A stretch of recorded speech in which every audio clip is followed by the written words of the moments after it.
either Frank or Brian, if you want to give a quick explanation of who SERVPRO is and what you do, what you're working on right now before we get started with the presentation. Frank, you want to take that, or do you want me to take it? Go ahead, Brian. You got it. You got the floor. All right. Well, first of all, I'm a little bit different than Frank. Frank works for a franchise, a large franchise in our Washington, D.C. metropolitan area. Myself, I am the franchise business consultant for 65 franchise licenses in Maryland, D.C., Virginia, and Panhandle, West Virginia. I've been doing this for about 13 years. During that period of time, I've had to go through the same training an owner would have to go through. But just so you also know, I take care of all the issues that SERVPRO Corporate has with all the franchises, and I also do continuing education and education for the marketing and some of the training for the production staff. But I've been doing that for quite a while now. Frank works with me. Frank and I have been together for quite a while now. I think, Frank, you with 10 years, 11 years for yourself. Yeah. And he works for SERVPRO Washington, D.C., and SERVPRO Bethesda, Potomac. He's got several franchises he's with, and they're one of our large operators. They call them large loss response team members.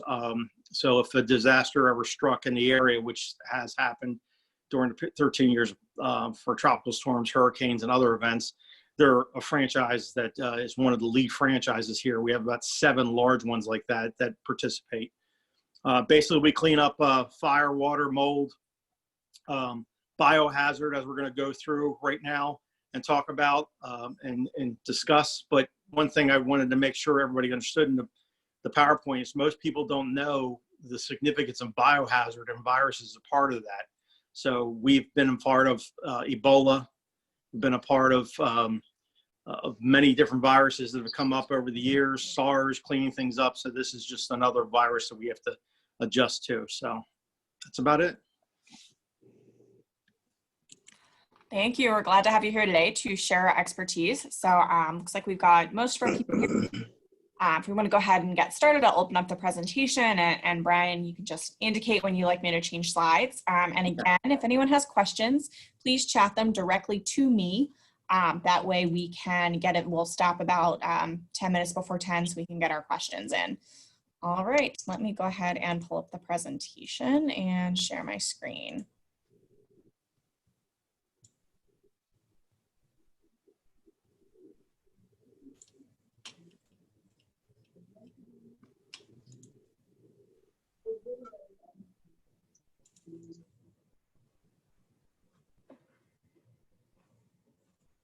All right.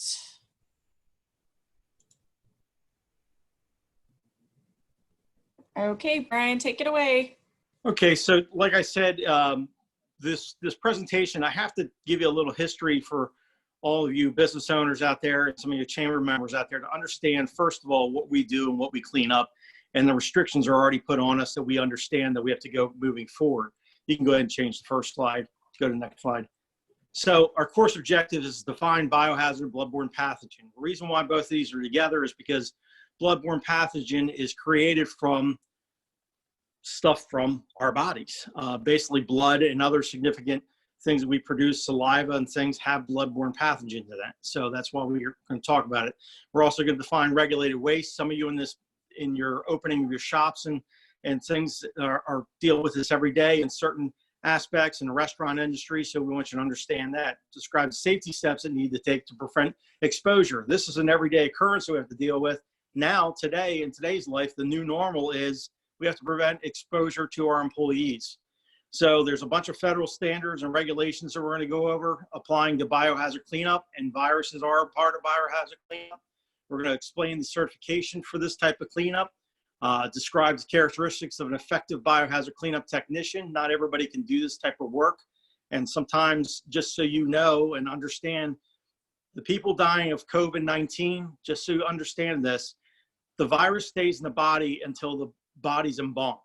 So it's very important if something happens, somebody passes away at a house or in a bushman has a heart attack and you don't know, that virus stays with that body. So anything excreted out of that body, I want you to understand, is exposing everybody else. So we're going to describe the services provided to family members of deceased, understand the nature of biohazard cleanup activities, and there's quite a few. Biohazard cleanup activities, you may know it as crime scene cleanup, trauma scene cleanup, environmental decontamination cleanup. We do all of these. Some of you have heard on the ships, you know, with people coming off the cruise ships about being contaminated with other virus. The norovirus is one common one. Well, the reason for it is because it's basically a floating petri dish, and all people's stuff's mixing in, and the viruses are mixing in because the trash is still on there, the food's still on there. So it's just an environment for viruses to live on. So we're going to describe the safety processes involved in that, OSHA standards and regulations, cleanup procedures, training, and certification. Now, what's considered a biohazard? Viruses are number one. As you can see, we have the COVID symbol there. Ebola was the last one we were involved with. That was a pretty significant one. So if you live in Maryland and understand in Maryland, some of the people that were in Texas that had the COVID or had the Ebola virus that were nurses came here to Johns Hopkins to get the research done. And as you know, we were the ones in Johns Hopkins that basically found the significance to cure the virus. You got Zika virus, cholera, yellow fever, HIV, bird flu, avian flu, anthrax, Marburg virus, malaria, typhoid fever, and SARS. So I ask you, you think you've ever had the Ebola virus? You think you've had any virus? Well, symptoms of the coronavirus, as you can see in this picture from the CDC, fever, cough, shortness of breath. But if you look on the right-hand side, it says symptoms of Ebola: headache, red eyes, lungs, hiccups, sore throats. So as you can see in the picture here, and the going through it, stomach pain, all viruses carry the same sort of characteristics, typically, and other viruses. The only one that's a little bit different is the Zika virus, because in men, it doesn't give any signs off. It stays in your reproductive organs for quite a while. But for females, you might get a fever, you might get some rash, you might get something like that, but you really know you have a Zika virus when you have the baby and it comes out. Next slide. So what's considered a biohazard? We're talking about bathrooms and sewage backups. Why is this important? Why am I showing you about bathrooms and sewer backups? The reason why I'm telling you this is that most of your bathrooms in your places of retail store or where you work are not cleaned very well. As you can see here, the air dryer here is a terrible thing to have in your bathroom because it spreads viruses. If you notice on the left-hand side where the toilet's exposed and open, that's a commercial bathroom. And typically, when people flush the toilet, what happens is anything that comes out of you and goes into the toilet aerosolizes in the air. So now it's on everything that you touch. In a normal bathroom, in a residential bathroom, if you look to the right, there's a toilet seat lid on the toilet. If you're smart, you use the toilet seat lid, because what the toilet seat lid does is after you go, you flush it, it contains the aerosolization so it doesn't get on your toothbrush. It doesn't get on your hand wipes. The reason why I'm telling you this is a new thing we have to take care of when we go back to work. We got to make sure our bathrooms are nice and neat and we have the proper products in there for you to live every day with your office so people don't have to worry about it. Bathrooms, I want you to understand during the flu season, one person comes in, oh, I'm not feeling good. I think I have the flu. Next day, what happens? The majority of the office has it. Because why? It was transferred from when people use the bathroom or the kitchen areas. They don't clean up after themselves. What's also considered a biohazard? Floods. We've had a significant amount of floods. In those waters, there's a lot of bacteria and viruses in them that are still living. You can go ahead, next slide, sorry. So what else is considered a biohazard? Next slide is mold. That's something you have to deal with, and that's something that has bacteria in it. Next slide is biohazard is also bed bugs. Why are bed bugs a problem? Well, bed bugs are parasites that leave marks on you. And most people don't realize that in movie theaters and senior care centers, they have a significant problem with bed bugs. What's the problem with bed bugs and why are they a biohazard? Well, bed bugs suck your blood. That's what happens. So they excrete your blood and then it leaves the virus and other bacteria around. Next slide. So what we have to do is consider all biohazard, including blood and saliva, as a biohazard. You have to treat all bodily fluids as danger. Most people are not doing this correctly. I'm seeing on the TV where people are going and spraying. The people that are doing it don't even have PPE on. And most of the stuff that they're using is very harsh. They're called quats or phenolics. basically, if it gets on your skin, it's going to cause a rash or an irritation. People aren't even wearing glasses spraying this stuff with the goggles that you need. And the reason why you need that is because if that gets into your eyes, it will affect you and actually give you some sort of reaction. So you're good. Biohazard cleanups, next slide. So introduction to biohazard, specialized skills needed. You need to know how to work safely and with hazardous waste materials, know how to clean up blood, body fluids. I want you to understand something. The reason why we have these specialized skills and the reason why we do this is because if you could do this to yourself in your own retail store, that's great. But if you hire some guy off the street that says, oh, I can do this too, and just spray disinfectant, I want you to understand something. Spraying disinfectant on an unclean surface doesn't do anything. It's like going to your kitchen. You go ahead and clean something up, and then you go ahead and use spick and span to clean it up. Well, that's great, but guess what? If you cooked with pork, chicken, or meat, it's going to just spread it around. The disinfectant you use in your kitchen is to kill any bloodborne pathogens that came from the food. So you need to understand that. So what are bloodborne pathogens? Go ahead, next slide. They're infectious agents present in the blood, and that's in all humans, dogs, everything. As you've heard, we've heard that animals have had COVID and transfer it to adults and to other people. So you have to worry about that. Agents that can cause disease in humans. Hepatitis A and HIV are the most common that everybody knows. The other one's hepatitis C, which is malaria and syphilis. So viruses can transfer through the blood. Some of the viruses will stay alive for quite a bit of time until they're dried. So workers exposed to this, like our employees, we make sure we understand that they get tested. So HIV and AIDS is one that you're very familiar with. That's the next slide. So that's something that you're very familiar with, and you know how it's transferred right now, and it says it right there on the screen for you. So it's something you have to be worried about. The reason why I'm bringing this stuff up to you and educating you first on this is to understand viruses have an issue and they go different ways of transferring. So preventing exposure, this is what we're talking about. Employers must train employees on how to protect themselves from bloodborne pathogens. Safety processes include universal precautions. And what that is it's a description through OSHA on how to do this, how to do all this. So you all know every business has a general duty clause through OSHA that you got to go to. They all need to know and understand. So if you trip and fall and hit a desk, everybody in the office should know the general duty clause about bloodborne pathogens. They should be educated on this. Most people don't do this.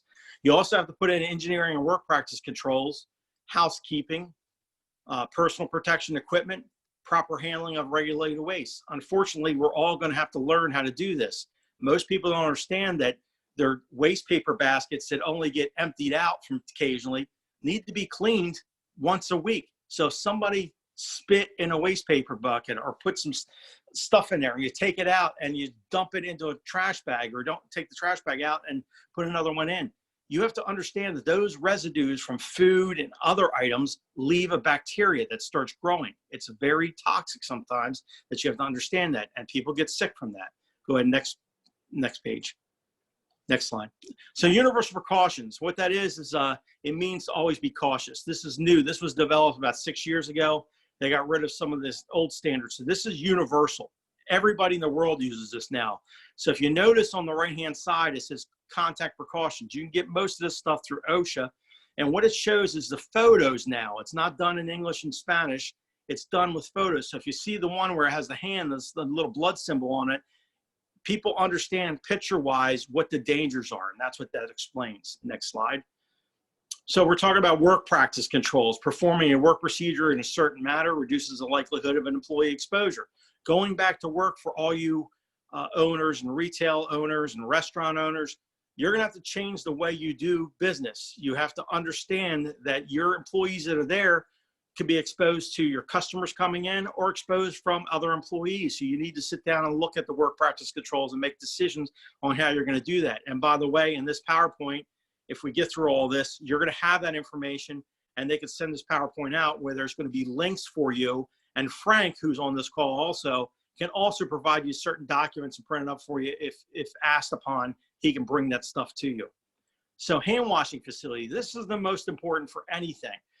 When hand washing facilities are not feasible for the work site, employers should provide antiseptic hand cleaners, towelettes, and paper towels. Clean washcloths, employees should still wash with soap and water as soon as possible. Little caveat here, because I'm doing it on my phone, I'm not doing it on my computer. There was a study that I just pulled up 2 weeks ago that came up, and they did a study with 5,000 people done by this Michigan State University. And they found out, even with the COVID going on, and this is going to be alarming, folks, 67% of men waiting outside a bathroom did not wash their hands. Now, the women were much better. There was only 34% of the women did not. So what I'm telling you this is people were still not washing their hands the way they're supposed to. Then the other part of it, they did another survey and asked them again, if you did wash your hands, this is for the men, did you use soap and water? Half of those people did not even use soap and water, they used water. So the reason why I'm telling you, you should be aware of this is that you need to put some stuff in there that makes people wash their hands. And by the way, foam soap is great, the little foam soap, because it gets it all over their hands and they have to spend more time washing their hands off there. So employees should still wash their hands with soap and water and as soon as possible. The reason for that, next slide. The reason for that, I put in here for you some CDC protocols. What clean hands save lives? These are free. You can go to the CDC and print these out and put them in each one of your bathrooms. And if you have a restaurant, you can print this out and also do this. But if you see here on the right-hand side, clean hands save lives. If you notice, it's got influenza, staph infection, RSV, pneumonia. These are items that stay in your hands. These are items that need to be washed off. For the left-hand side, if you have a child care center or some sort of school, stop germs, stay healthy, wash your hands. It tells you why and when and how to. So these are all free from the CDC. Next slide. So housekeeping guidelines, the routine tasks to keep a work environment functioning. One thing we found out, just so you all know, we've done some large companies in the Maryland, DC, Virginia area. And we found out some of their work practices and in their environment and cleaning were not up to par. People didn't understand what we were talking about. And then later on in this presentation, I'll show you how we test for that stuff. So housekeeping maintains a work site in a clean and sanitary manner. Clean and decontaminate equipment and working surfaces. One thing we don't understand is that we have a little common kitchen we go to. How often do you think that the refrigerator handles are clean? How often are the other counters are clean? They might be clean for that little area, but it might be for the whole area. So Frank could come into your office and bring his black light, because every one of us have black lights in there, and you'd be surprised what we'd see if we turn the lights out, put the light blue on, and anything glows, that is human saliva or some sort of from meat or some sort of contamination that glows on there. So inspect and decontaminate receptacles intended for reuse. Use mechanical means to pick up broken glass. Handle laundry with protective gloves. I always use this story. My mother, when I was growing up in the 70s, I never understood why she had these yellow rubber gloves on. It was like the 1950s lady. I said, Mom, why do you have that? She goes, because I'm doing your dirty laundry. And I'm like, oh, good point. Now I understand more than anything. She's not with me anymore, but I understand what she did, because she was that person from that generation that we did protect ourselves more than we do now today. A lot of times we don't do that. Next page. So what am I talking about? Personal protective equipment. We're talking about PPE. You'll hear that several times during the slide. And what that means is that we have to have work clothes, street clothes, undergarments, employees' skin, eyes, mouth, or other mucous membranes. Go ahead and avoid exposure. So I'll use my wife as an example, who just left. She has had a hair salon that's been closed for almost 9 weeks. She just opened up last Friday. She has been changing the way she has done. She's got like a coverall that goes on. She's got the mask on, and she's following the standards. The one thing her place has done is, of course, because her husband works for SERVPRO, she has some very heavy disinfectant items that she has that we've shown so she can go ahead and clean properly and get the people don't have to worry about it. So you're gonna have to look at those precautions. Now, I know everybody's wondering, when are we gonna get Clorox wipes, disinfecting wipes and stuff like that? we unfortunately heard from our corporate office and some other offices, it could be a year before that fully comes into supplies. We have been back ordered on our disinfectant wipes. Are a little bit different, but they're on back order too. I think we're 60 days out. So employers must ensure employees to use proper PPE. My suggestion here for all of you, if you're going back to an office setting or even a restaurant setting, you may want to have your employees wear a mask at least to operate in their business. You know, gloves may be an extreme, but that's where you make sure, and we're going to give you tips on how to clean everything else and continue to clean. Next slide. So the OSHA requirements for PPE, basically, employers must perform a hazard assessment of the workplace, determine the PPE needed to protect against identify the hazards. We don't know what the hazards are. So you have to have somebody to go in there. Frank and his staff would be happy to help any of your businesses to open or just look at some assessments. We do this all the time, every day, so we know what to look for. So provide PPE at no cost to the employees. Employees should remove PPE garments immediately or as soon as possible if penetrated by blood or any other factor. What's that mean? Well, people are saying, well, I'm not so sure we're going to have to deal with blood. Well, guess what? Anybody has a runny nose, anybody has saliva coming out or anything like that, guess what? It does have blood in it. You may not see it like bloody, but it's going to have there because there's going to be droplets in that. It just gets exposed. Next slide. So when we go do a job and any medical waste and stuff like that, we have to, with cleaning up the virus, if it's a confirmed case of COVID, we have to dispose of the infected waste properly. So we have to put it in sterile cycle boxes in containers like this, bio waste containers, and then take it back to our franchises and have it for pickup so they can take it, and then they'll take it to a biohazard center where they'll burn it. Next slide.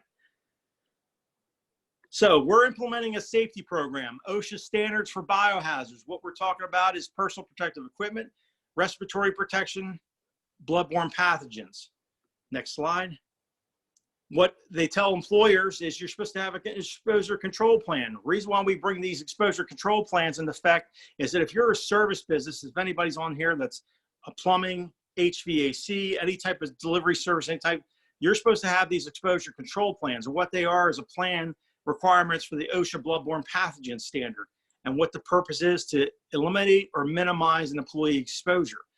Because you're supposed to document, if you have an employee that gets feverish or one of those situations, you're supposed to document when that happened if they're at their place of work. Next slide. So what is the exposure control plan? Well, it's exposure determination, schedule and method of implementing the employer's bloodborne pathogen efforts, procedure for evaluating exposure incidents. Next slide. Exposure determination. You're going to have to find out what we're talking about. If we look at a restaurant, for example, what kind of exposure is the cook going to have? What kind of exposure is the waiter going to have? What kind of exposure is the person manning the bar? Well, that's a determination. If you look at our business and the restoration business, we make everybody go through all the training, including our office people, because we have to bring in items and we're walking in and our people can get exposed. Have we had issues with some of our franchise owners and some of the stuff? Yes, but it wasn't from doing the jobs. It's been from their family members catching it at work where they were in a medical facility or the policeman, fireman, and then brought it home to them, which they came in. So you got to be careful with that. You got to find out about that. Next slide. So next slide is 10 tips to protect employees' health. I put these in here just so you understand and you could read it later. But basically, you need to encourage your employees that are sick employees to stay home. You also need to find out, develop some policies on what you want to do with that. Some of the policies you may have in place with your human resources may not be agreeable to what the state or your local government's telling you to do. So you need to make sure those policies match that, or if not, develop policies that'll help you. So develop other flexible policies, scheduling and telework if you can. Promote etiquette for coughing and sneezing. This is very important, because we thought that everybody has that. We've been on jobs now where we got people sneezing, coughing, not washing their hands. So you need to make sure you have that in your office, because if people are going to work together, and I'm not sure if anybody's noticed, but the pollen count's been pretty high. So my son, and who's got heavy issues with pollen, has been sneezing a lot. So, you know, it may not be COVID, but it may cause something else. So provide education and training materials. We can provide that for you. If you want, you can go to CDC. I put the link here on the right-hand side down at the bottom of the PowerPoint so you can get it. Have conversations with your employees about concerns. Some employees may be higher risk, such as people that have chronic medical conditions. You may want to consider keeping them home, and older adults. Talk with your companies that provide your business with contract or temporary employees about their plans. One thing we found out using temporary labor, they don't have anything in place. We can't take that chance.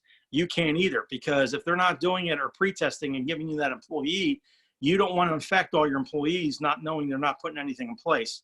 So basically, this covers the efforts of evaluations, follow-up for employees and exposure, communication hazards to employees, and record keeping. Make sure you start documenting everything to protect yourselves. Next page. So post-exposure evaluation. This right here, you need to consult applicable state and local laws regarding disclosure and identification. What I mean by that is the state of Maryland, the governor has announced we can partially open up. I live in Anne Arundel County. They won't agree to all those. So you need to find out what you can do, what you can't do, and what is necessary. Just because the state says one thing, the county can do another. And guess what? If you operate in that county, you have to abide by what? The county's laws. And if you don't think they're not playing around, this hair salon opened up and didn't follow it. They shut him down and revoked his license here in the county I'm in. Came and handcuffed the guy. So I'm just telling you, you just need to abide by it. So offer the exposed employee the option of having his or her blood tested or COVID-19 tests, give appropriate counseling to the exposed employee. Next slide. So cleaning and disinfecting, this is the harder things. Just so you know, SERVPRO cleaning categories, this is what we go by. This is an internal document for us. So this is how we look at it. Category 1 is proactive cleaning only. That means we're coming into your place, cleaning and taking care of everything and wiping everything down. Because if your place has been sitting for that long, there's been bacteria living there, who knows what's going on. Category 2 is a person under investigation, PUI, or possible exposure. If that's the case, we need to have the PPE on for our employees and write up a document of how we're going to clean for you. Category 3 is a confirmed positive case. This is very important because we handle this totally different, and there's some standards on that. Next slide. So prepare the work site. We have to evacuate all persons and pets from the work area. I'll give you an example. We've done a 3 million square foot facility in Virginia, and we've done as small as 400 square feet. So larger buildings are hard to control and hard to contain. So as soon as we disinfect and clean, the problem is if somebody goes in there, coughs, sneezes, or wheezes, guess what? It's been contaminated again in that area. So because HVAC systems take that aerosolization, goes to the system, and spreads it throughout the whole place. Next slide. So when we go through, we remove unsalvageable items, avoid recontaminating cleaned areas. So items that are left that people didn't pick up their trash, items that are left around that are contaminated, we're going to pick that up. Next slide. This next slide is cleanup scope of work and planning. I'm not going to go over everything on this slide. It's a CDC touch point, but I want you to understand something. If you look at it real carefully, if you notice, that's a lot of items to go through in a building. So if you notice here, it says something about retail space. It has a lot of things to cover that have to be all cleaned and disinfected. Offices, bathrooms. Bathrooms are the most consistent. Why? Because most people use it and it's very viral there. Classroom situations, kitchen, hallways, other. That's a lot of items. And if you're not familiar with what we do, you're not going to check all those items. And if you miss something, that could affect you later. Next slide. So proactive cleaning to minimize the transmission of emerging viral pathogens, including coronavirus.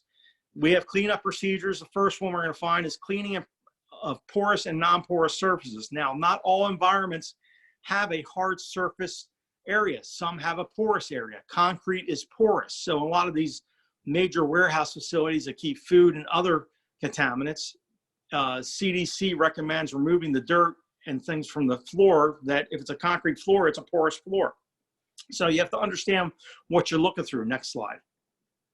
So disinfecting of non-porous surfaces. What are we talking about? Well, we're talking about carpets. We're talking about things that are not hard surfaces. So a lot of items in offices and retail stores are non-porous surfaces.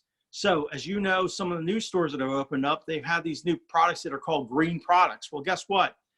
They may be green, but they're also very difficult to clean. So you have to understand how to go through that. So what are we talking about? We have many products we use. One is SERVPRO oxide that we use, but we also have to understand that these products we use are hospital grade. So give you an example. We had to just clean a retirement facility, but due to the fact that everybody with special needs there and on oxygen, we had to take a look at something. Well, SERVPRO oxide, is that a good product if people are going to be touching things? No. So we have another product that we use that's a very green product that's much safer, because any residue that's used, and I want you to understand that the residue and the products that some of these people are using, even the Clorox, if you go to Clorox and pull up their SDS sheet, which is a document that shows, you have to be careful with that. Most of the products some of the people are using say, oh, it's safe, it's safe. You better look online, because guess what? A lot of the products are developed as quats or phenolics. Those are not allowed to be used in any government or state facility because they leave a reaction. If you have children or even somebody that has an immune compromised system or autoimmune disease, and they accidentally take that and put it to their mouth or touch themselves, they could have a serious reaction with these products. So the reason why people are just spraying this, you have to clean it up after. It has to dwell. But what we're seeing out there, just so you all know, is people are spraying this, oh, you're fine, you're fine. Well, guess what? You got to spray it, and somebody's got to go back and wipe it down. The products that we use, the two that I'm telling you about, we don't have to do that because, one, they're green products. Now, if we have to use a harsher product, we can use that, but then we come back and wipe and clean everything down. So that would be discussed. If you're looking at us or anybody else, you need to look at it. And the reason why I'm telling you this is because people don't realize you're assuming the liability. They are too, but that you are going to be the one blamed on that. Next slide. So cleaning and disinfecting of equipment, tools, and other special supplies used for cleanup.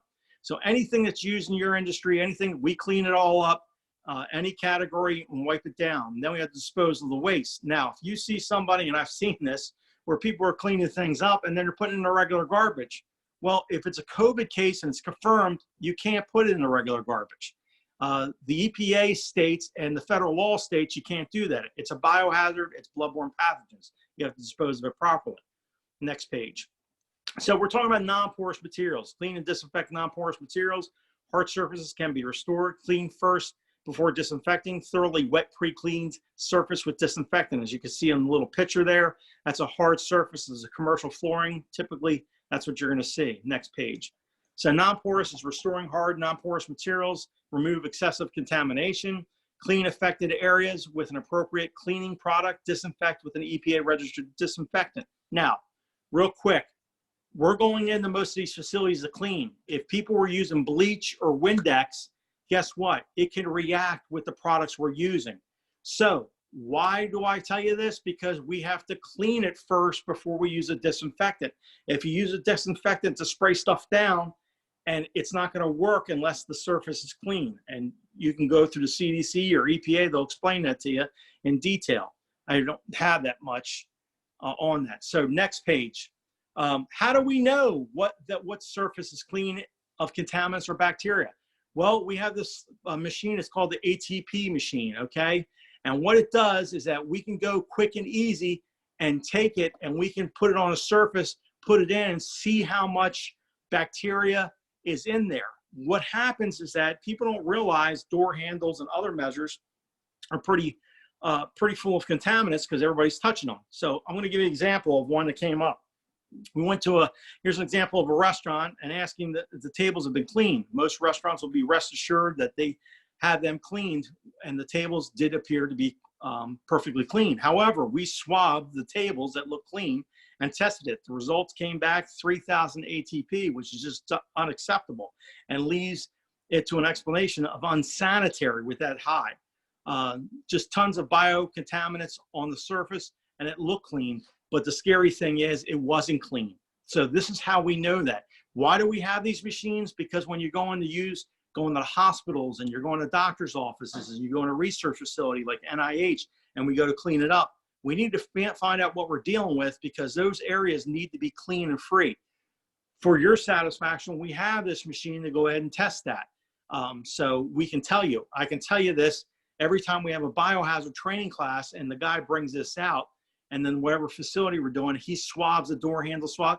People are disgusted with the amount of bacteria is in everywhere. And then he goes to the bathroom at the hotel, and then he even get more sick. So I'm just not trying to scare you. I'm just trying to tell you, we have a machine that will go ahead and test this and let us know what we're dealing with. Next page, decontamination of equipment. This is very important. Any equipment we're using, we have to decontaminate. The reason why I bring this up to you is that all the places, your equipment in your office has to be decontaminated. So you have to look at this. Next page. So what are we talking about here? We're talking about, is your business clean? Are you keeping your workplace clean? Look, there's a lot of people out there, restoration vendors out there, but you got to know the ones that are doing it. I've seen so many people saying, oh yeah, I can do it, and just spray it down. Well, if they're just spraying it down, I've seen this picture on TV last night, there was somebody, no PPE, no mask, no anything, he's just got a sprayer spraying things down, and guess what? That guy's going to have a problem in a couple of weeks because he's breathing the stuff in. So you want to be safe and reassured. If you want that, we can go ahead and handle that. And we got a program Frank would be happy to talk to you about. Next slide. So how do I stay open in the post-COVID-19 environment? Well, create a new business culture. You're going to need to look at and test your business changes. You need to create a new loyal employees. Talk to every one of your employees before you come back. Develop a safety and cleaning protocol. You need to talk with your staff on cleaning your own area. The more dialogue and communication your employees about the steps taken to give them reassurance, make employees feel safe. One thing we found out with our franchises bringing people back from the office is they want to be reassured. And we did that. And we had to put our own protocols together. So the reason why we know this is because when this whole happened, we only had production staff in. Most of the marketing was staying at home, and the office was staying at home, working remotely. Now we've been bringing them back the last 3 or 4 weeks, and these questions have come up in our company's written protocols on what we should do, how we should do it, and going forward, because people are very emotional about what's going on. And some of the employees we have medical people that are, just been dealing with some things. So you should understand that. Next slide. So recommendations for property owners. I'm not going to read all this for you, because if you have some property owners in here, there's some CDC. This is mostly from the CDC about what routine environmental cleaning and what should be done. Just because you have it cleaned once doesn't mean it's going to be continued clean. We can go ahead and do a big cleaning for your office or retail store, but there should be some follow-up by you, or you can have us come follow up, but it should be done by you to make sure it's maintained. Next slide. So just so you all have this, there is links here on here so you can get some of the information. These are some of the descriptions and pictures that you can use around your office, and it also provides you a guideline of what to do, how to upkeep it, and the slides that go through that. So hopefully you'll have that information. And then next question is, must biohazard cleaners be certified? Well, I'll let you know this. Mold cleanup certification needs to be done. Yes, you do need some sort of certification. Next one's comparing requirements. This is something else. Mold cleanup, no OSHA standards or EPA regulations, but guess what? The state of Maryland does have something on. Biohazard cleanup. All you need is the OSHA standard, which means the bloodborne pathogen, which you can go take it. Most of our franchises, our people are trained. It costs you about $2,500 to get them bloodborne pathogen trained, but the other virus training is not as much, and they go through that in their regular training through IICRC, which is the industry standard that we use. Asbestos cleanup, OSHA standards and EPA regulations, training and accreditation required. The reason for it is because a lot of buildings are familiar with this, and if anybody's on here that has any offices in Washington, D.C. or in Silver Spring that have been done, we found out that all the new buildings in DC's law that changed 3 years ago have to be tested for asbestos, because what they found was all the new buildings were using asbestos drywall compound, and the drop ceilings were asbestos. They all came from China. So now Washington, D.C. has that law that if there's any fire or water, everything has to be changed of asbestos. So, and most older buildings have asbestos, some sort in their flooring or roofing or shingles, that type of thing. Next slide. That's it for me. I don't know if anybody had any questions or anything, but the big thing I want you to understand is that if you do have questions, Frank and myself are available. Frank has a team of guys that have been doing this for quite a long time. They have the information. If you're looking for any of this information, we can provide it for you. Like I said, on the CDC hand washing, go to the site, print it out. It's all free. All this stuff we're giving to you is free, but put it in your bathroom, put it around the office. So that way if you see and communicate this often enough, repetitiveness helps, because that makes them say, oh man, I forgot to wash my hands. We hope. Us men, the men are going to have to be a little bit more difficult. Maybe you should put little Post-it notes at their desk or something, but you need to wash your hands. That's one key thing if you're getting involved. Or hand sanitizer, it'll work also. And, lean on us, or, read the information. So I'm not sure if anybody had any questions on that, but I'm done. Great. Thank you so much for that information, Brian. I'm going to give it a couple of minutes. If people have questions, again, feel free to chat them. If you go down to the bottom of your Zoom screen, the little toolbar there's a chat window that you can pull up. Okay, so here is a question. If you can't find disinfecting wipes, which I think we've all encountered this recently, what else could you use? You can make your own, actually. You can get any disinfectant product. I'll give you an example. We've seen people take Maxwell House. There's plastic containers you buy at Costco with Sam's Club, the big coffee containers, the empty ones, the red ones. You could take a paper towel roll, you put it in there, and you put the disinfecting product in there, and then you cut the little hole, and you can use the paper towels as wipes and soak up the disinfectant. We have used, just so you know what we've used, we have microfiber cloths that we use, and we soak it in our disinfectant that we have. The one that is, the one that's green, we don't use the other one because it would cause other problems. And what it does is that we soak it up, and the microfiber towels have it all in there. So if you saturate a surface, that's what you can do. But paper towels are very good, because usually paper towels hold up a little bit better than they used to. Thank you. Brian, I have read just little tidbits about chemical agents having reactions together.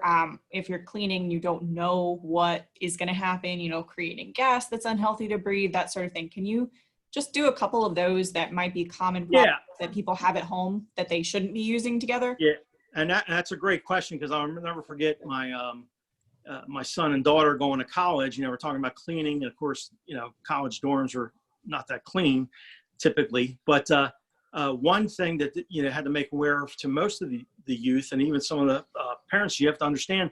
And when you use a Clorox-based product with Clorox in it, and you use an ammonia product, that creates a gas, and it can be very significant. The other thing is it also can burn your skin too if reacted. So those are very common. So sometimes you'll see somebody, oh, I'm using a Clorox disinfecting wipe, and then they're spraying their mirror down, and then all of a sudden the spray gets onto the Clorox wipe. You'll see like a gas come out, and then all of a sudden you're having trouble to breathe. You don't mix those products together. The reason why I mentioned earlier in the PowerPoint about products they've used is because if we come in and use a hydrogen peroxide type of product, and Clorox has been wiped down and it's still on there, and our peroxide reacts with that, it will create a gas. So that's why we ask for general cleaning of the facility first before we use any of our products, because you can have that reaction. The other thing with Windex, just so you know, is if you take Windex and spray it on your hand and then go to a stainless steel refrigerator, the acid from your hand and the ammonia going to the stainless steel will actually burn your hand marks into the stainless steel. So the reason why I say all this to you is that you need to read the labels, you need to be aware of what's going on out there, because some of the products that are being used are going to cause a reaction. I think all of you, if you were to go to Windex.com or Clorox.com and you read the SDS sheets, which your document of telling about the chemical, I think you'd be thinking twice about using Clorox or Windex, because of the reactions that you can have with it, people can have with it. I know everybody says my big fat Greek wedding with the Windex, it doesn't solve everything. Problem is, it can cause problems, because if you take ammonia and put it in a cut, you will inflame that infection. So people have to remember that. So a good question. Thank you. And we have another one. How do you handle papers that are typically found on desks in an office? I know I'm guilty of this. My desk is usually very messy. How you can't really clean paper since it is so. No, just for commenting, is for most people, if you have Lysol spray disinfectant, you press it at a different distance, it's gonna be fine. What we found out is on papers, typically the virus doesn't stay because of the compound that it's on a hard surface. It typically stays, like countertops, very hard surfaces, stainless steel. That's what you're looking at, and you'll find that paper usually doesn't survive. That's why they were saying that people being delivered with plastic bags and stuff, all that's safe. It's safe. It's actually not, because the virus will stay on the plastic bag more than will stay on the paper. Paper is kind of a porous material, so it doesn't stay, it doesn't adhere, so it's a little bit different. There's been so many different, I've read so much stuff and I've heard so much stuff at the conference calls we've had, but it doesn't seem like the viruses are attaching to paper products. People are worried about going and getting food and getting things delivered, but plastic is one that does attach to that surface for some reason, because there's a staticky clings to that. So Thank you. And I've got a couple more questions here. Yep. We have someone with us who runs a ballet school. How would you recommend cleaning the metal bars that are in a ballet studio? they should be done with either sprayed down with disinfectant or taking a hand wiping technique to wipe it. We always recommend spraying it down and having somebody come back and wipe it down afterwards. So let it dwell. Whatever product you're using, you let it dwell on the handrail, both top and bottom of it. And then you take somebody that's going to wipe the top of it, and then underneath have another cloth underneath and wipe it underneath. So it has to be done, all of it. So, but you need to let any product you're using, no matter if you get us or don't get us, you need to let that product dwell for at least 10 minutes. Because if you don't, it'll give you a real simple example. When you go to restaurants, and I know we haven't been to a restaurant in a while, you go to the restaurant, you say, oh, let me clean that table. And you see that lady take that hand washcloth out of the bucket and wipes it all down. She goes, okay, it's clean. And you sit down. Do you think it's really clean? No, because what she did was wipe it down, but she wiped it down real quick. Any product, and my wife and I have gotten into this, any product you use, you got to spray it down, let it dwell, walk away, then come back. Because if you wipe too soon, you didn't do anything. All you did was have the contact area where it went. So you need to have it dwell and then wipe it in back and forth motions. So that's what I would recommend. That actually sort of, I have a good follow-up question to that from someone else. Should you be spraying your product directly on the surface or put it on the cloth and then wipe it down? Depends on the kind of surface. If you're looking for like a desktop, you spray it on the surface. If you're looking at a keyboard, the recommendation is spray the cloth, then wipe the keyboard down. One thing we found out with the electronics, it's a very sensitive issue. Some of the keyboards don't react very well with disinfectant product, and then what you'll have is a problem with your computer and your keyboard. It may not be right away, but days later you'll find out when you hit the letter 8, guess what? It comes up A, so something like that reacts. So no, for computer electronic items, you should spray it into a cloth in a microfiber. And listen, it's a microfiber cloth is what you should be using, and then spray that down. Hard surfaces should be sprayed entirely, so it catches all the surfaces. Thank you. Another question. You mentioned the SERVPRO going into a business and disinfecting proactively prior to the business reopening. Do you also provide custom service for businesses like hotels, providing monthly or weekly service to supplement daily housekeeping services that they already provide? Yeah, just so you all know, SERVPRO is owned by Blackstone. Blackstone is a $990 billion company who owns the Hilton brand of hotels, Motel 6, and some of probably 4 Vegas hotels that are out there that you've probably gone to, MGM. Yes, we do that. We have contracts, and that's where they call our certified SERVPRO cleaned item. Yes, we do have contracts like that, and each franchise is individually owned and operated, and some have that in place. Yes, we do provide that information, or we can provide it where if you don't want us every week, where we go in and do an extensive cleaning for the month and then help your staff to follow up with that. That's the key here. The key is going to be, what's the new normal, everybody says.